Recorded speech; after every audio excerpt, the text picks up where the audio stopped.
Buletin Didik 6 September bersama saya Midi Salih. Assalamualaikum dan salam sejahtera. Impian dua pelajar yang memperoleh keputusan cemerlang dalam sijil tinggi Persekolahan Malaysia STPM untuk ke Menara Gading tercapai dengan tawaran memasuki Universiti Utara Malaysia UUM. Muhammad Omar Mokhtar Abdul Rahman dan Salmah Aminuddin mendapat tawaran itu selepas memperoleh keputusan cemerlang purata nilai grade keseluruhan PNGK 4 dalam STPM yang diumumkan baru-baru ini. Naib Chancellor UUM Profesor Dr. Haim Hilman Abdullah berkata pihak universiti turut bersedia menawarkan beasiswa kepada kedua pelajar terbabit jika tawaran itu diterima. Dengan kata lain, UUM bersedia menawarkan scholarship, beasiswa kepada kedua-dua dan juga insya-Allah ada seorang lagi yang mana kita akan santuni selepas ini juga kita berhasrat untuk menawarkan tempat dan juga scholarship di Universiti Utara Malaysia, Universiti Pengurusan yang terkemuka di Malaysia insya-Allah. Doakan UUM akan terus turun dan menyantuni rakyat dalam misi kita memacu kesejahteraan rakyat Mekar insya-Allah.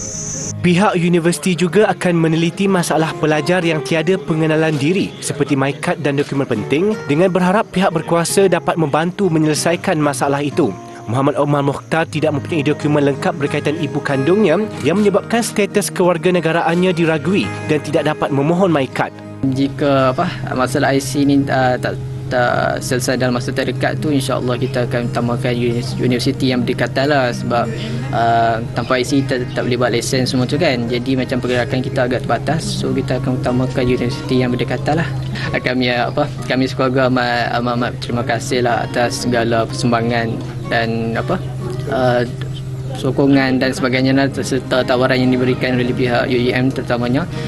Amat kami hargai dan syukurilah. Bagi Salmah pula, tawaran UUM itu nyata melegakan. Gadis ini menetap bersama neneknya Aisyah Saad sejak kematian bapanya Aminuddin Abdul Hamid 4 tahun lalu akibat sakit jantung.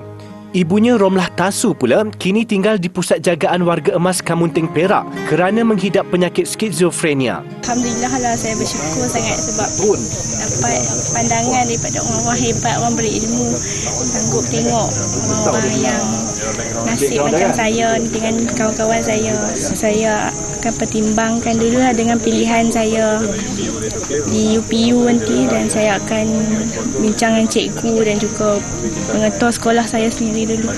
Mereka ditemui di kediaman masing-masing di Kampung Kuala Lanjut dan Kampung Budi Pokok Sena ketika kunjungan pihak UUM bagi menyampaikan tawaran pengajian itu.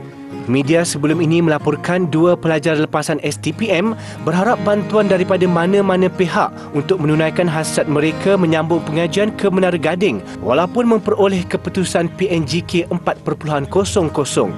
Pelajar berkenaan turut menerima bantuan wang tunai RM1,500 daripada Perdana Menteri Datuk Seri Ismail Sabri Yaakob melalui Yayasan Keluarga Malaysia di Majlis Pelancaran Jelajah Aspirasi Keluarga Malaysia JAKM Negeri Kedah Jumaat lalu.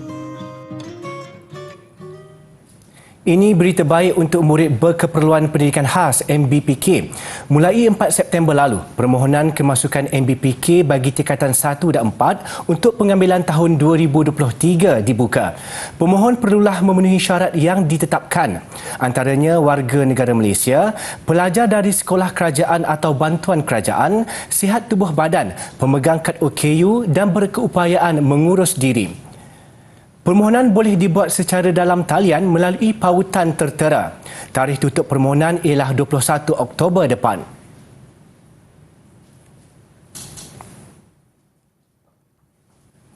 Yayasan Gamuda menganugerahkan beasiswa penuh berjumlah RM13 juta kepada 58 pelajar untuk melanjutkan pengajian. Inisiatif tahunan itu bertujuan menyumbang kepada kestabilan keuangan pelajar dan meningkatkan prestasi akademik mereka di institusi pendidikan dalam serta luar negara, terutama pelajar golongan B40. Tahun ini, Gamuda turut meningkatkan 3 kali ganda nilai beasiswa kepada RM13 juta melepasi sasaran awal RM10 juta berbanding tahun sebelumnya hanya RM3.9 juta. Menariknya tahun ini, pakej disediakan termasuk alaun tambahan untuk beasiswa penuh bagi membolehkan lebih ramai pelajar melanjutkan pengajian mereka ke luar negara. Beasiswa Gamuda menyediakan sokongan keuangan yang lengkap termasuk yuran pengajian, perbelanjaan sara hidup, penginapan, alaun buku serta komputer riba, tambang penerbangan dan bayaran ketibaan untuk pelajar asing. Sebanyak 1,600 permohonan diterima bagi mendapatkan beasiswa berkenaan iaitu 2 kali ganda lebih tinggi berbanding tahun sebelumnya. Tahun ini turut mencatatkan jumlah penerima beasiswa Gamuda tertinggi iaitu seramai 43 orang di universiti tempatan dan 15 orang di universiti luar negara dalam pelbagai bidang antaranya sains, teknologi, kejuruteraan dan matematik STEM, pengurusan perniagaan, pengurusan harta dan hartanah, seni bina serta psikologi. Antara universiti antarabangsa yang ditawarkan menerusi beasiswa itu ialah Universiti Cambridge, Universiti Manchester, Universiti Kebangsaan Singapura, Universiti Sydney dan Universiti California San Diego. Bagi memastikan lebih ramai pelajar layak mendapatkan akses kepada pendidikan, Beasiswa Gamuda menyasarkan untuk meningkatkan nilai beasiswa kepada RM20 juta pada tahun hadapan. Sejak diperkenalkan pada 1996, Beasiswa Gamuda sudah membantu seramai 560 orang pelajar. 1,055 kes penderaan kanak-kanak direkod Jabatan Kebajikan Masyarakat JKM di seluruh negara dalam tempoh Januari hingga Jun lalu. Daripada jumlah itu, 578 kes adalah penderaan fizikal, 417 kes penderaan seksual dan 60 kes adalah penderaan emosi. Timbalan Menteri Pembangunan Wanita, Keluarga dan Masyarakat, Datuk Siti Zailah Muhammad Yusof berkata, 706 kes membabitkan kanak-kanak perempuan dan 349 kes kanak-kanak lelaki.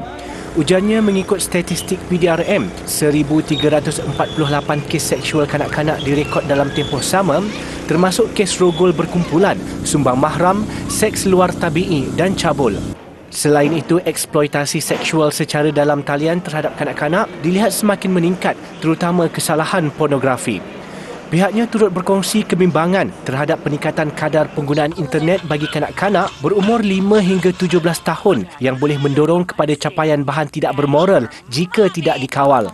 Tambahnya, rekod juga menunjukkan peningkatan 65% penggunaan internet oleh golongan itu melebihi 9 jam sehari berbanding pada 2018.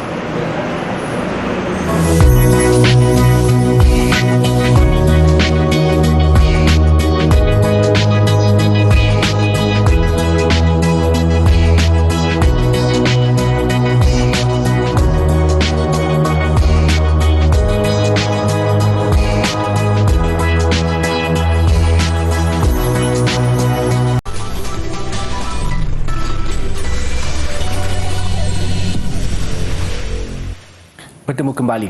Dalam usaha menyokong penyelidik muda tempatan dalam bidang perubatan dan saintifik, Kementerian Sains Teknologi dan Inovasi MOSTI bersama Akademi Sains Malaysia ASM menganugerahkan geran penyelidikan Dr. Ranjit Bagwan Singh sebanyak RM50,000. Profesor Madya Dr. Tan Ju Ji memperoleh geran itu hasil penyelidikan mencipta sel jantung dari sel stem untuk merawat serangan jantung. Penyelidikan yang dijalankan Dr. Tan itu telah bermula 13 tahun lalu. Kajian ini adalah hasil penyelidikan bersama kumpulan penyelidik di Massachusetts General Hospital, Harvard Medical School, Amerika Syarikat. Penyelidikan ini mengenai penghasilan sel jantung daripada sel stem bagi merawat infarksi myokardium. Sel praepikardium adalah penting bagi membantu pembentukan sel jantung sehingga ke peringkat akhir serta penstrukturan sel jantung semasa pembentukan awal sel. Sels pluripotence induksi ini merupakan sel yang paling promising lah untuk menghasilkan sel jantung. Dan sel jantung ini merupakan precursor untuk merawat penyakit jantung yang kebanyakannya disebabkan oleh kematian sel jantung yang banyak. Yang sampai tahap ini tiada jalan penyelesaian lah, hanya untuk buat heart transplantation lah as a end stage heart failure. Dengan geran yang diterima, beliau bakal menjalankan ujian praklinikal untuk menguji keberkesanan fungsi sel praepikardium dan sel jantung. Untuk rekod, geran penyelidikan yang diuruskan menerusi akaun amanah tabung penyelidikan perubatan Dr. Ranjit Bagwan Singh sejak 1997 telah diberikan kepada 26 penyelidik muda dengan jumlah dana RM632,265. Floria Diraja Putrajaya 2022 dilanjutkan sehingga Ahad ini berikutan sambutan yang menggalakkan. Menteri Wilayah Persekutuan Datuk Seri Syahidan Kasim berkata, kemasukan kini percuma dan keputusan untuk melanjutkannya adalah disebabkan musim cuti persekolahan yang sedang berlangsung. Pesta ini jalan secara percuma, kita buat cabutan betul juga percuma. Yang punya hadiah-hadiah menarik, termasuklah sebuah motosikal dan sebagainya. Ini mungkin kita buat di hari penghabis untuk membolehkan kawan-kawan datang dan belilah sehabis-habisan bunga dengan harga yang murah. Yang bahagia Datuk Sebelum ini, tiket masuk berharga RM15 bagi dewasa dan RM5 untuk kanak-kanak, manakala golongan kurang upaya boleh masuk secara percuma. Acara yang menampilkan hampir 1 juta jenis pokok, tumbuhan dan bunga itu telah menerima 400,000 pengunjung setakat hari ini. Namun angka itu belum memuaskan dan beliau perlu menyasarkan sekurang-kurangnya 500,000 pengunjung sehingga Ahad nanti. Floria Diraja Putrajaya beroperasi dari 9 pagi hingga 10 malam. Hai adik-adik, di sebelah saya ini ialah koleksi kepala perahu diraja. Adik-adik tengok, kepala perahu diraja ini bentuknya seperti apa? Ini kepala perahu diraja yang berbentuk ataupun berhiaskan dengan naga. Dan kepala perahu yang membentuk kepala naga ini diperbuat daripada kayu nangka dan diukir dengan motif suluh kacang dalam bentuk awan larat. Ia digunakan untuk menghiasi haluan perahu diraja dan dimiliki oleh kerabat diraja Pahang pada akhir kurun ke-19 dan juga dianggarkan berusia lebih kurang 100 tahun. Kalau dilihat, hiasan-hiasan pada kepala perahu diraja ini mempunyai pelbagai warna yang menarik seperti warna merah, hijau dan juga warna emas.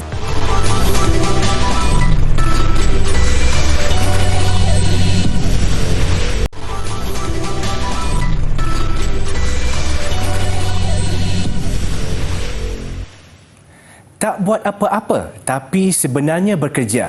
Itulah kisah buat Shoji Morimoto, pemuda Jepun berusia 38 tahun yang juga dikenali sebagai rental do nothing man.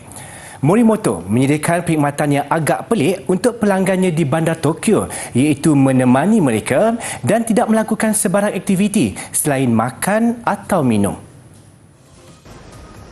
何もしない人っていうのは僕のことで、僕を貸し出すという。で、呼ばれた場所に僕が行って、そこで、特に何もしないということをやっています。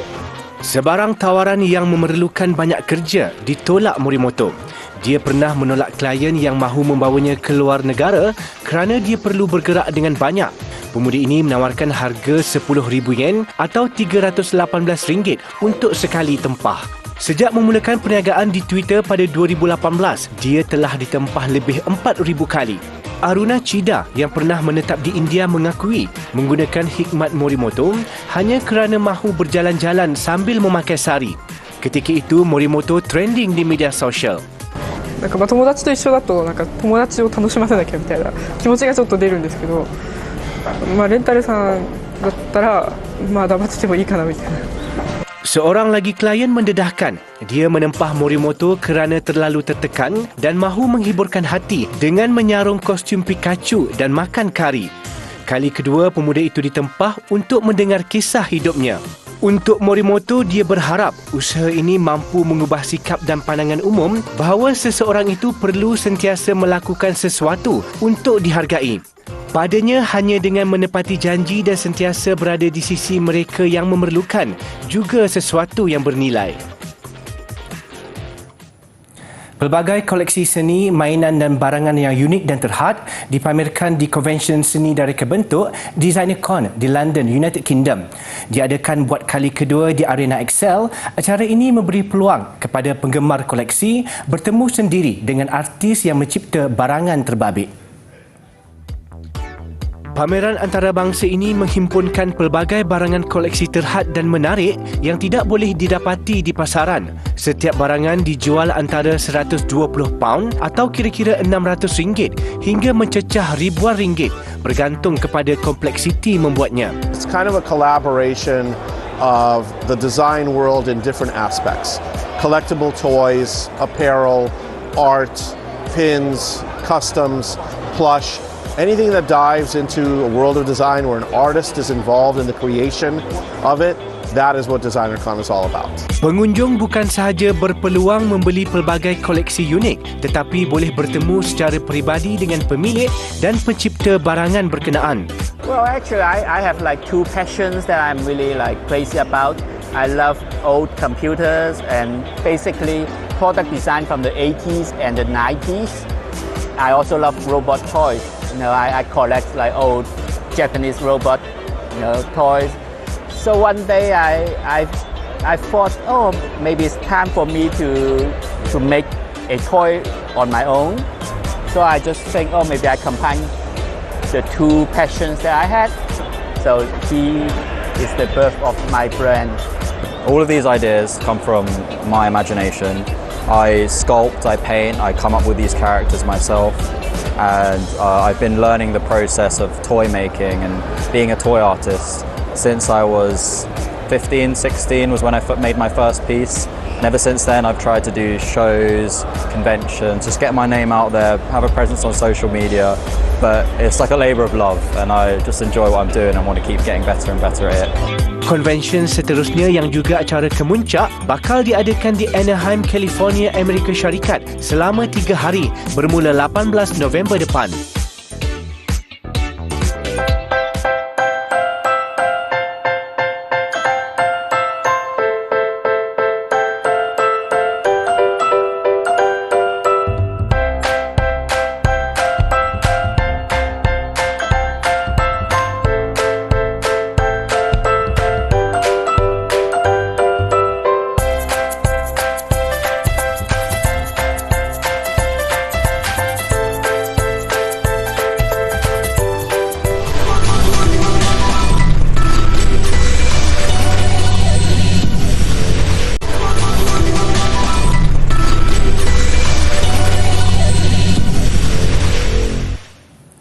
Sukan. Jaguh berbasikal trek negara Dato' Azizul Hasni Awang dinobat selaku atlet terbaik pada Majlis Anugerah Perpaduan Persatuan Penulis-Penulis Sukan Malaysia SEM 2020-2021. Lebih istimewa, Dato' Azizul Hasni atau The Pocket Rocket Man muncul penerima terbanyak setakat ini dengan gelaran keempat. Sementara itu, jaguh powerlifting negara Boni Bunyau Gustin meraih gelaran kedua selepas memenangi anugerah atlet para terbaik. Dato' Azizul Hasni dinobat selaku atlet terbaik mengatasi 4 pencabar lain iaitu pemain perseorangan lelaki negara Lee Zijia, pergu lelaki Aaron Chia Suh Wui Yik, Ratu Terjun Datuk Pandalela Rinong dan jaguh Muay Thai Rifdian Masdur. Ia merupakan gelaran keempat buat pelumba kelahiran Dungun Terengganu itu selepas memenangi gelaran sama pada 2009, 2017 dan 2019. Untuk rekod, Dato' Azizul Hasni mengharumkan nama negara selepas meraih pingat perak dalam acara Kirin pada Tamasya Sukan Olimpik Tokyo 2020. Beliau yang kini berada di Melbourne, Australia, menerima trofi dan hadiah wang tunai sebanyak RM10,000. Saya amat bersyukur dan insya-Allah saya akan jadikan anugerah ini sebagai pemakin semangat saya yang masih lagi dalam proses pemulihan untuk mencapai puncak prestasi untuk layak ke Olimpik Paris di 2024 nanti. Sementara itu, perebutan gelaran atlet para terbaik menjadi milik jaguh powerlifting negara Boni Bunyau Gustin. Pemenang pingat emas Sukan Paralimpik Tokyo 2020 itu berjaya mengetepikan saingan daripada 3 atlet para iaitu Chia Lik Hau dari Sukan Badminton, Datuk Abdul Latif Romli lompat jauh dan Chew Wei Lun boccia.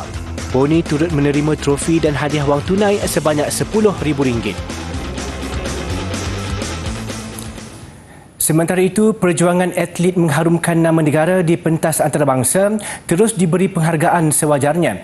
Hari ini, giliran 28 atlet Selangor menerima insentif kemenangan di Sukan C Hanoi 2021 dan Sukan Commonwealth Birmingham 2022 menyaksikan pemain badminton bergu wanita M. Tinah membawa pulang ganjaran terbanyak. Atlet kelahiran Selangor yang memenangi pingat di Sukan C dan Sukan Commonwealth diraikan Kerajaan Negeri bersama Raja Muda Selangor Tengku Amir Shah Sultan Sharafuddin Idris Shah Al-Haj hari ini.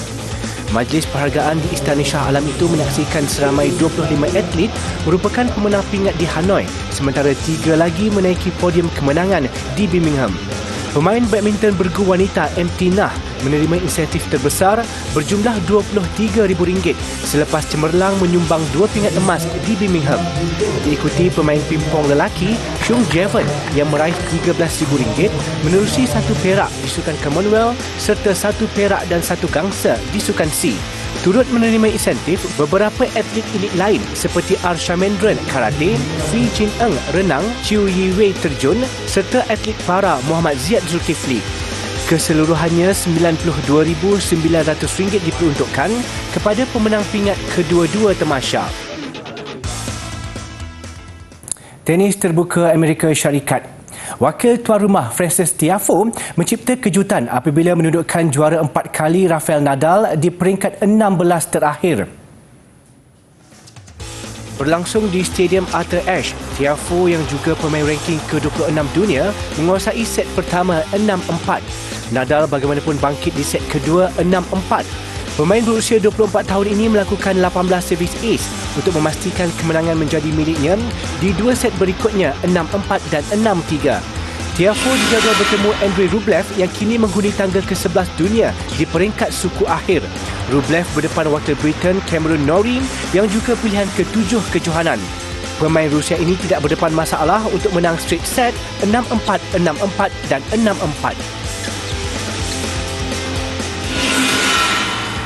Sementara itu, pemain nombor 1 dunia Iga Swiatek mara ke suku akhir terbuka Amerika Syarikat buat kali pertama. Dia bagaimanapun dikejutkan dengan kekalahan di set pertama 2-6 kepada pemain Jerman Julia Nina. Juara terbuka Perancis ini kemudian bangkit 2 set berikutnya 6-4 dan 6-0. Lawan Swiatek di suku akhir nanti wakil tuan rumah Jessica Pegula yang mara buat kali pertama selepas mengatasi Petra Kvitova dari Republik Czech. Pegula, pemain pilihan ke-8, menang selesa ke atas juara Wimbledon 2 kali itu 6-3 dan 6-3 dalam tempoh 69 minit. Paparan perlumbaan belon panas di Switzerland juga yang tertua di dunia mengakhiri buletin didik. Saya Media Saleh, saya hormat dan Assalamualaikum.